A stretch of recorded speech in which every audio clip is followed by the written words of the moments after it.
고린도후서 4장 보겠습니다. 고린도후서 4장 16절, 17절, 18절입니다.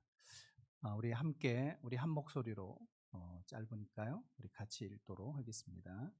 고린도후서 4장 16절로 18절입니다. 같이 읽을까요? 예, 시작. 그러므로 우리가 낙심하지 아니하노니 우리의 겉사람은 낡아지나 우리의 속사람은 날로 새로워지도다. 우리가 잠시 받는 환난에 경한 것이 지극히 크고 영원한 영광에 중한 것을 우리에게 이루게 하매니 우리가 주목하는 것은 보이는 것이 아니요 보이지 않는 것이니 보이는 것은 잠깐이요 보이지 않는 것은 영원함이라. 아멘. 신자는 세상을 다르게 본다. 신자는 세상을 다르게 본다. 오늘 말씀을 통해 같이 은혜 나누었으면 좋겠습니다. 우리가 믿음 생활하면서 우리 모든 성도들이 공통적으로 품고 있는 의문 한 가지가 있습니다. 그것은 성경에 보시면 하나님이 우리의 기도를 다 들어주시는 것처럼 말씀하고 있습니다. 구하라, 찾으라, 두드리라. 그리고 한 과부의 간청을 통해 하나님께서 응답해 주시는 장면도 볼 수 있습니다. 하지만 과연 기도를 다 들어주시는 것일까? 사실은 그렇지가 않다는 것입니다. 아무리 기도해도 아무리 매달려도 문제는 그대로 남아있는 경우가 많습니다. 때로는 하나님이 잠잠하실 때도 많습니다. 이렇게 간절하게 이렇게 긴급하게 기도하는데도 왜 내 문제는 그대로인가? 때로는 하나님께 대한 야속한 마음, 섭섭한 마음이 들 때가 있습니다. 그러나 하나님은 하나님의 자녀들의 기도에 반드시 응답하십니다. 응답의 방법은 보통 두 가지입니다. 첫 번째는 우리가 기도한 대로 들어주시는 것입니다. 우리 생각대로, 우리가 원하는 대로 필요를 채워주시는 것입니다. 하지만 또 다른 방법이 있습니다. 우리가 원하는 대로 들어주시는 것 대신에 그것보다 더 가치 있고 더 차원 높은 곳으로 우리의 눈을 돌리게 하시는 것. 바울은 우리보다 은사를 훨씬 많이 받은 사람입니다. 그리고 기도하는 것마다 응답을 그는 많이 경험했습니다. 수많은 기적, 수많은 능력을 행한 대사도였습니다. 그러나 바울만큼 그럼에도 불구하고 다양한 고난을 받았던 사람도 드뭅니다. 고린도후서 4장 8절 9절의 말씀에 보시면 그의 삶이 얼마나 고난의 연속이었는가 하는 것을 우리가 대충 짐작할 수 있습니다. 그는 수많은 핍박을 받았습니다. 그리고 돌멩이에 맞아 거의 죽음에 이르기도 했습니다. 매도 맞고 감옥에 갇히는 것은 밥 먹듯이 했습니다. 그리고 거꾸로 뜨림을 당한 인생이 되어 마치 망한 사람처럼 보이기도 했습니다. 우리 생각에 이런 생각을 할 수 있어요. 바울은 하나님의 사랑을 받는 사람이고 그리고 하나님께서 정말 귀하게 사용하시는 종이니까 어떻게 그런 일을 그렇게 당하면 안 되지 않는가? 이런 말입니다. 그런데 왜 그런 어려움을 겪게 하셨을까 하는 것입니다. 우리도 마찬가지입니다. 아무리 기도해도 아무리 매달려도 문제는 그대로 남아있고 고통은 제거가 되지 않습니다. 그렇다면 이 성경 말씀이 다 거짓말인가? 아니면 내 믿음이 가짜인가? 둘 다 아닙니다. 문제 해결이 안 되었다고 해서 하나님께서 방관하시는 건 결코 아니고요. 내 기도가 응답이 되지 않았다고 해서 잘못된 기도를 드린 것도 아닙니다. 그렇다면 문제가 왜 그대로 남아있는 것일까요? 우리가 예수님 믿고 나면 달라지는 게 많습니다. 하지만 진짜 바뀌는 것 한 가지가 있습니다. 그것은 바로 따를까요? 우리의 관점이 바뀝니다. 자, 관점이 바뀝니다. 우리 모두는 예수님을 믿는 순간 하나님은 우리에게 관점을 바꾸십니다. 그래서 세상이 보는 관점과 다른 관점으로 세상을 바라보게 하는 것입니다. 이미 있는 것을 새로운 눈으로 바라보게 하는 것입니다. 자, 우리 16절 우리 같이 한번 읽어볼까요? 네, 시작. 그러므로 우리가 낙심하지 아니하노니 우리의 그 사람은 낡아지나 우리의 속 사람은 날로 새로워지도다. 아멘. 여러분 아멘이시죠? 네, 아멘이시면 잘 들어보셔야 됩니다. 우리가 말 그대로 정말 나이를 먹어가면서 우리의 육신은 어떻게 해요? 마치 텐트처럼 낡아진다. 그렇죠. 하지만 우리의 영적인 자아는 새로워진다라는 뜻입니다. 이렇게 새로워지는 영적인 자아를 볼 줄 알아야 낙심하지 않게 된다라는 말씀입니다. 여기에 낡아진다는 말은 무슨 뜻일까요? 바로 시들어 간다라는 뜻입니다. 살아있는 꽃을 꺾어서 화병에 꽂아 놓으면 처음에는 파릇파릇하게 살아 있습니다. 하지만 시간이 지나면서 점점 시들어가는 것처럼 우리의 몸도 그렇다는 것입니다. 여러분 청년 때 보면 생기가 돌지 않습니다. 그리고 어디 긁혀도 금방 치유가 되고 고쳐집니다. 물 오른 나무처럼 아주 활발합니다. 그리고 피부는 탱글탱글합니다. 주름 하나 없습니다. 그러나 나이를 먹어가면서 피부는 윤기가 사라집니다. 주름이 자꾸 아래로 처지면서 눈가로, 입가로 자글자글해집니다. 저도 한때는 결혼 주례할 때 이런 고민과 생각을 해본 적이 있어요. 내가 신랑보다 더 젊고 멋있게 보이면 어떻게 하지? 그래서 넥타이를 아주 고민했던 적이 있습니다. 저도 한때는 잘 나간 때가 있었습니다. 하지만 나이가 들면서 눈꺼풀이 제 눈을 덮기 시작했습니다. 그러니까 어떤 분이 목사님의 이 눈은 쌍수를 하면 기가 막힌 눈이라는 거예요. 그래서 성령을 한번 추천받았습니다. 여성들도 뭐요? 처절하게 피부와의 전쟁을 하고 있지 않습니까?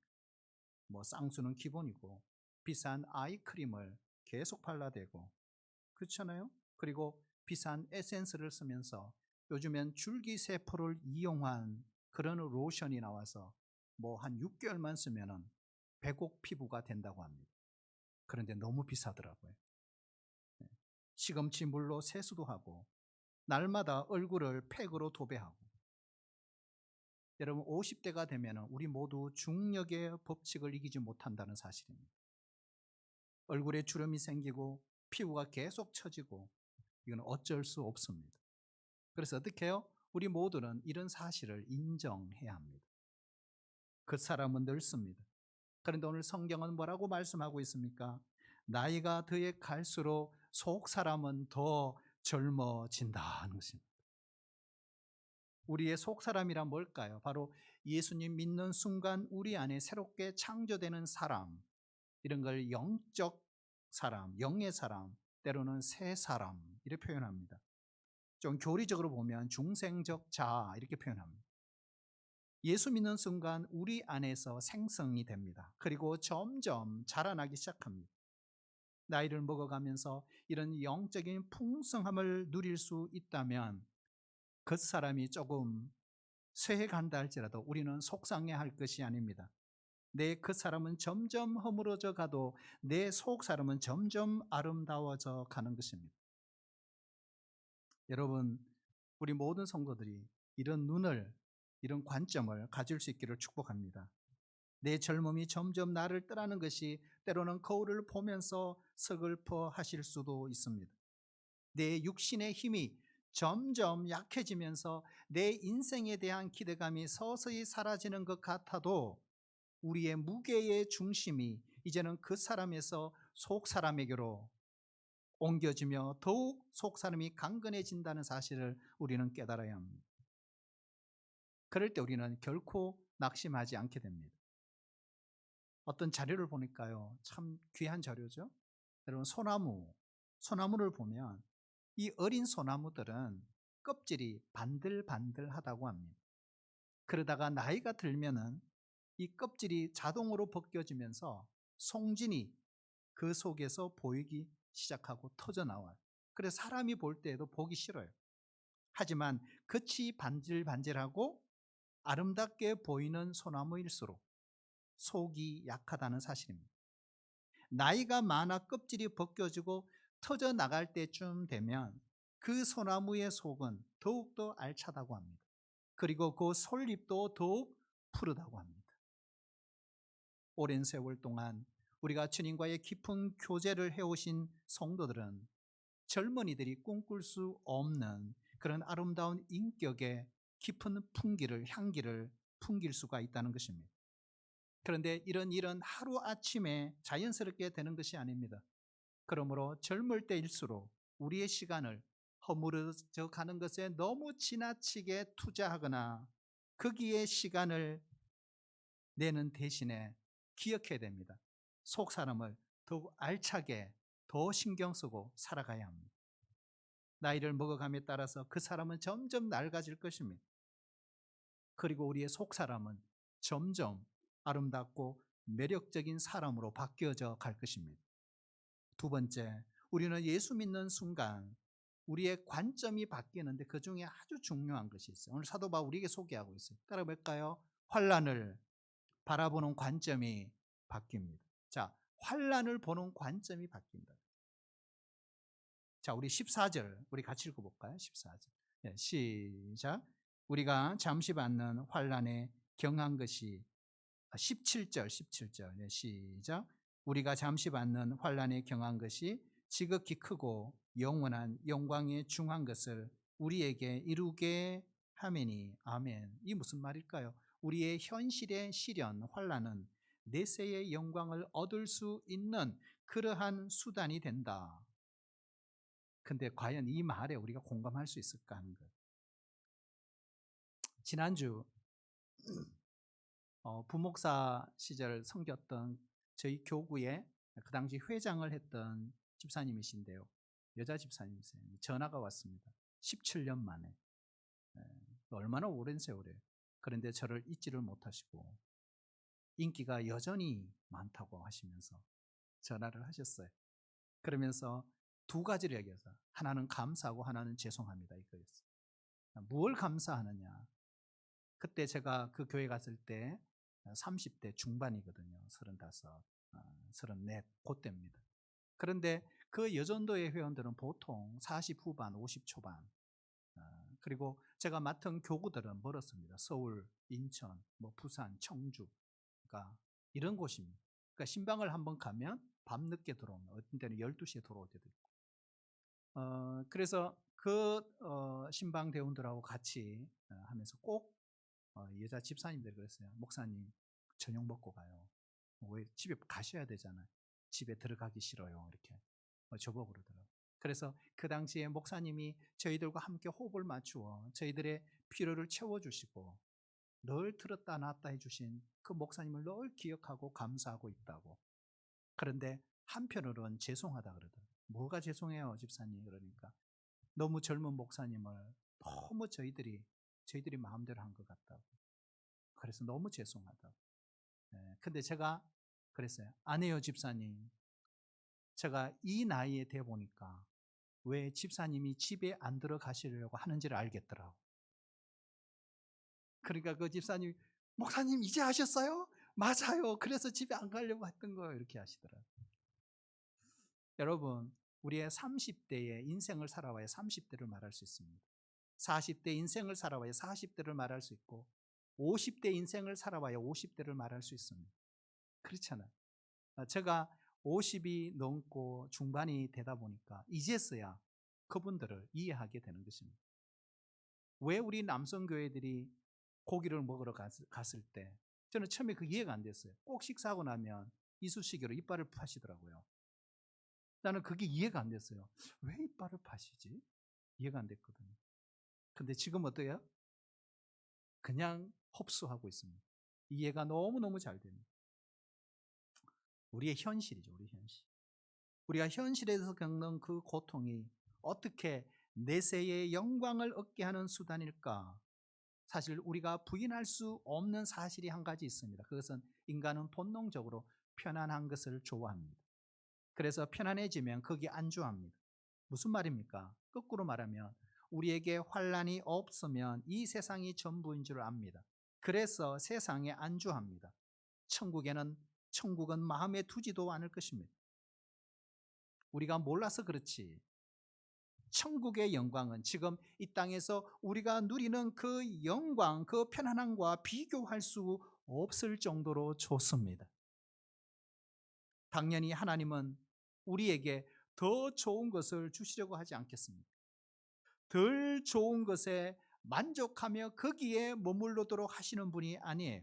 그렇다면 이렇게 더 좋은 것을 사모하시기 위해서 하나님이 우리에게 주시는 가장 빠른 효과, 그 방법이 뭘까요? 바로 환난이라는 것입니다. 바울은 낙담할 수 없는 일이 너무 많았습니다. 그는 평생을 살면서 자기에게 떠나지 않는 지병이 있었습니다. 가는 곳마다 핍박과 고난의 고통이 그를 기다리고 있었습니다. 그러나 그는 낙심하지 않았습니다. 바울이 받은 그 고통은 천국의 영광을 소망하게 했기 때문에 그렇습니다. 그런데 이렇게 현실에서 겪는 환난이 오늘 바울은 일시적이고 그렇게 무겁지 않다는 말을 했습니다. 그런데 이 말이 불편하게 다가올 수도 있습니다. 목사님, 내가 지금 당한 환난을 겪어보지 않아서 그런 말을 하시죠. 한번 당해보세요.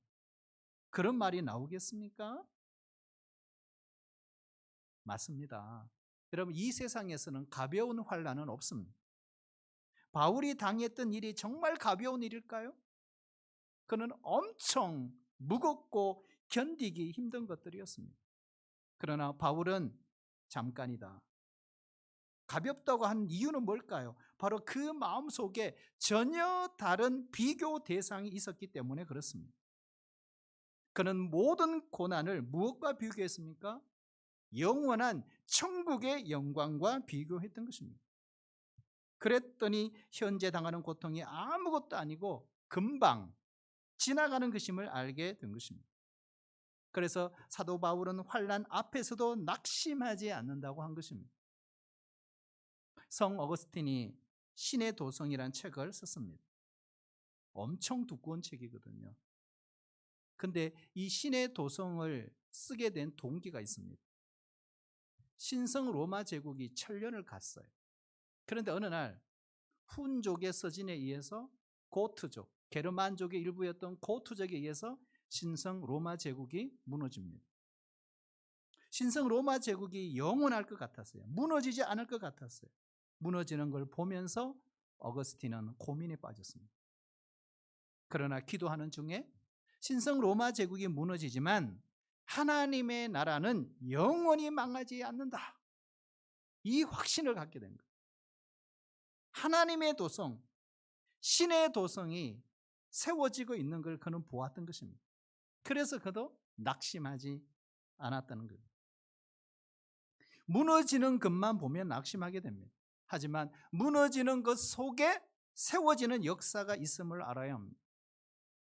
요즘 최근 우리나라가 참 어지러워요. 제가 봐도 그래요. 신통찮은 부분이 많아요. 그러나 낙심하지 마시길 바랍니다.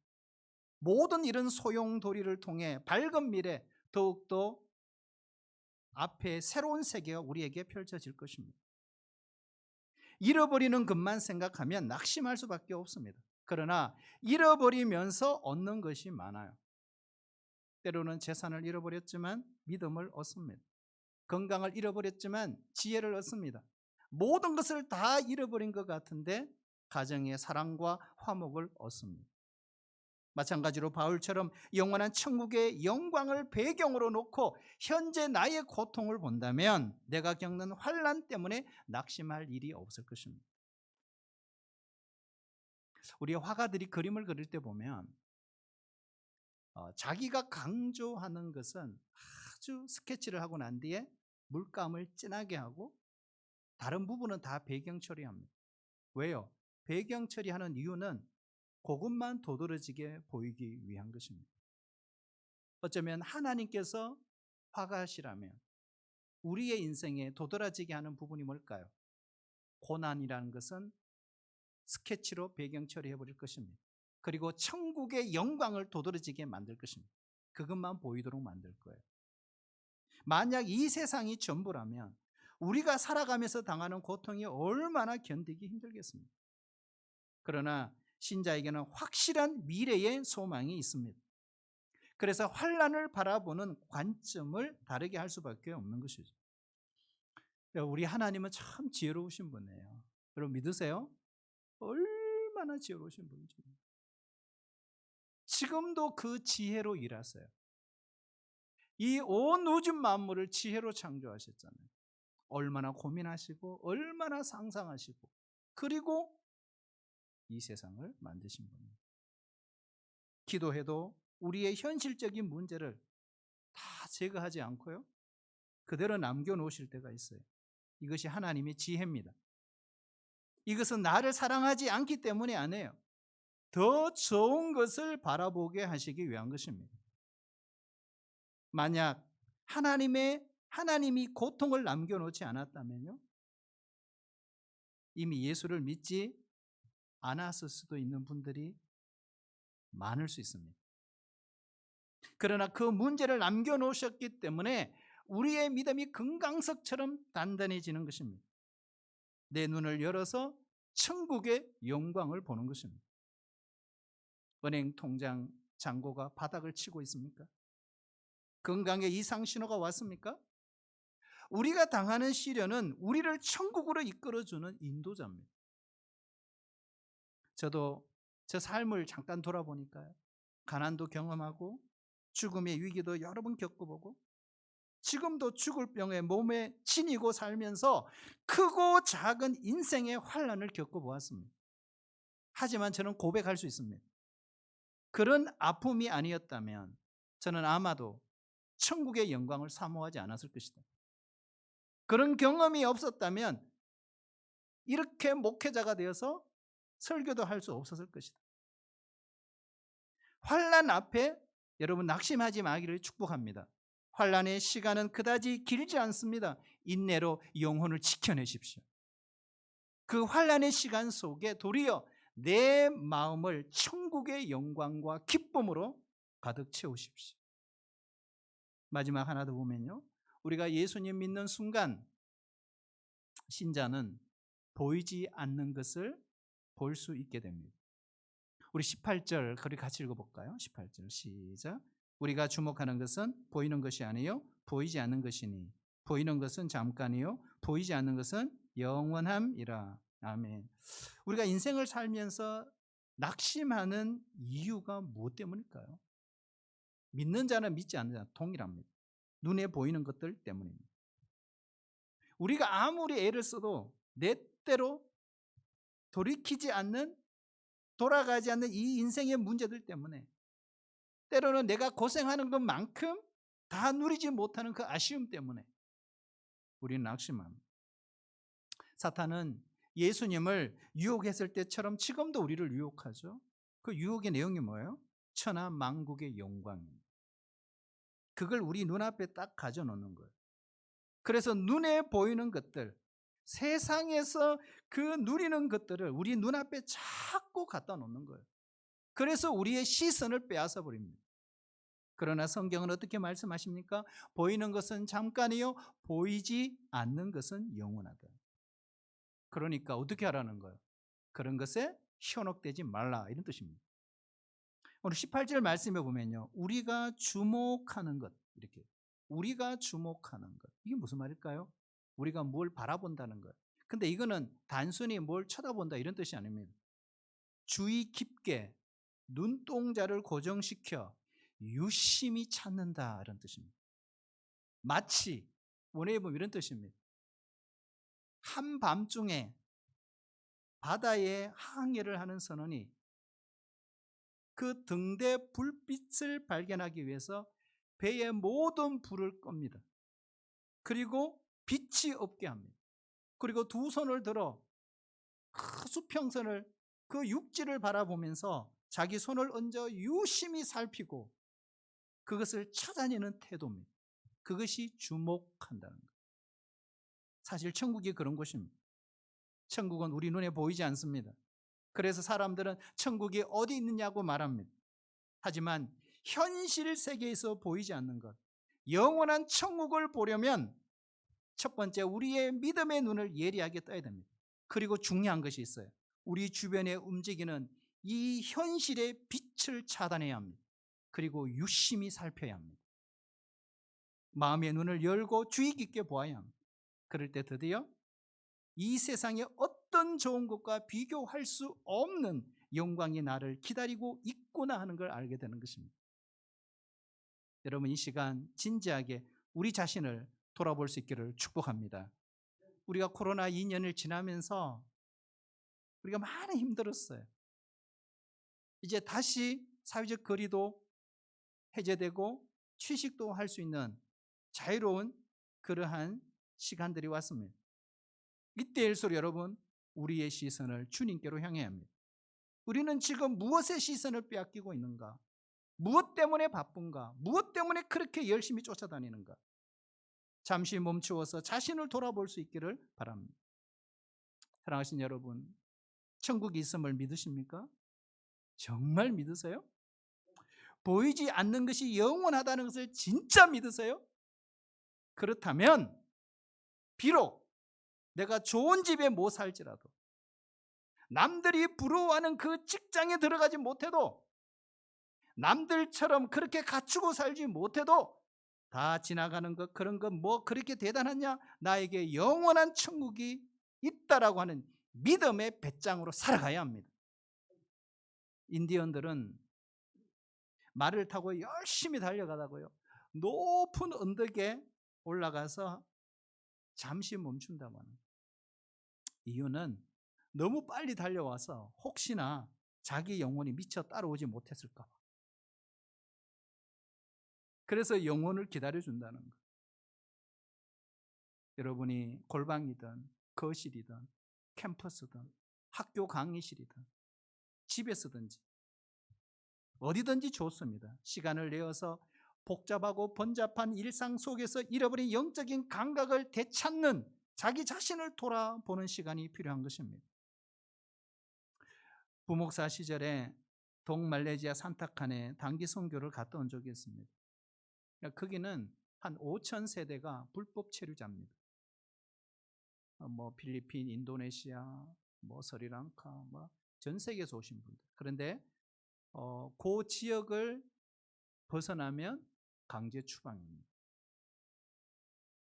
그런데 또 한편에서는 동말레이시아에 정말 이 갑부들이 있었어요.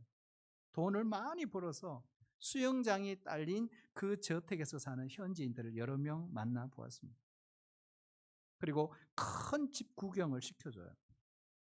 그리고 자기들의 자랑을 막 늘어놓습니다. 근데 저는 그때 하나도 정말 부럽지 않았습니다. 왜요? 2주 후면 한국에 돌아갈 것이기 때문에 그렇습니다. 여러분 어떠세요? 여러분도 정말 강남에서 30평, 30억, 40억 되는 그런 아파트에 살고 싶지 않습니까? 천당 밑에 분당이라 하잖아요. 그 분당이라는 아파트에서 사는 것이 여러분 부럽지 않습니까? 세상 사람들은 어느 동네 사느냐, 어느 차를 타느냐가 중요할지 몰라도 여러분, 우리 신자에게는 그런 것들이 관심의 대상이 되지 못합니다. 중요한 것은 미래에 대한 소망이 있느냐 없느냐 하는 것입니다. 소망이 없는 사람들은 이 세상의 삶으로 끝입니다. 모든 것을 다 가져서도 시간이 지나면 다 사라지는데 허무밖에 뭐가 더 남겠습니까? 당장 눈에 보이는 것에 집중하다가 나중에 그것이 아무것도 아니라는 사실을 알게 되었을 때 얼마나 절망하겠습니까? 그래서 하나님은 하나님의 자녀인 우리에게 곧 사라지고 없어질 것은 차라리 덜 주십니다. 여러분 믿으세요? 덜 주세요. 그래서 덜 주시는 것. 대신에 영원한 것, 없어지지 않는 것, 거기에 눈을 뜨게 만드시죠. 이것이 하나님의 지혜입니다. 얼마나 지혜로우신지 몰라요. 얼마나 감사한지 몰라요. 얼마나 좋으신 분인지 몰라요. 우리가 허탄한 것에 속지 않게 하시려고 그러시는 거예요. 사업이 계획대로 잘 안 되어서 자녀들이 내 생각대로 안 자라줘서 지금도 힘든 시간을 보낼 수 있습니다. 나의 그 사람은 점점 시들어가고 낡아갑니다. 그래서 인생이 허무해져요. 여러분, 겉으로만 보지 마시고 속 사람을 보아야 합니다. 속 사람이 날마다 강건해지고 새로워지는 것을 기억해야 합니다. 종교개혁자 마르틴 루터는 이렇게 말했어요. 인간에게 중요한 날은 두 날뿐이다. 하나는 오늘이고 또 하나는 그날이다. 오늘은 그날을 준비하는 날입니다. 그날은 오늘의 의미를 부여하는 날입니다. 그렇습니다. 두 날뿐입니다. 오늘이 있고 그날이 있습니다. 눈에 보이는 것은 잠깐입니다.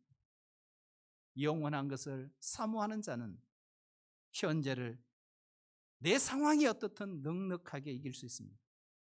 영혼을 모르는 사람은 현재도 모릅니다. 속을 모르는 사람은 그것도 모릅니다. 생명을 모르는 사람은 물질의 세계를 잘 몰라요. 영혼의 세계를 잃어버린 자는 현재의 세계도 잃어버린 사람입니다. 우리에게 비교할 수 없는 영원한 고향이 있습니다. 이 세상의 삶이 다 하는 날 우리 장차 천국에 들어가게 될 것입니다. 더 이상 눈물이 없고 고통이 없고 낙심할 일이 전혀 없는 그 영광의 나라에 들어가는 그 순간을 우리는 늘 머릿속으로 그림을 그려봐야 합니다. 새 힘이 솟을 것입니다. 여러분, 이 축복이 우리의 것입니다. 날마다 천국을 바라보며 신자로서 자부심과 긍지를 갖고 늘 감사하며 하나님을 찬양하며 살아가는 우리 모든 성도들 되시기를 주의 이름으로 축복합니다. 하나님 아버지, 우리의 삶을 다스려 주시옵소서. 우리의 눈을 열어 이 땅에 잠시 지나가는 것이 아닌 영원한 그 천국을 바라보고 살게 도와 주시옵소서. 비록 내 생각대로 되지 않고 통장의 잔고가 바닥을 치고 내 삶이 열악해도 영원한 하나님 나라를 늘 생각하고 품에 품고 그 영광을 바라보며 믿음의 경주를 하는 우리 모든 성도들이 되게 인도하여 주옵소서. 예수님의 이름으로 기도합나이다. 아멘.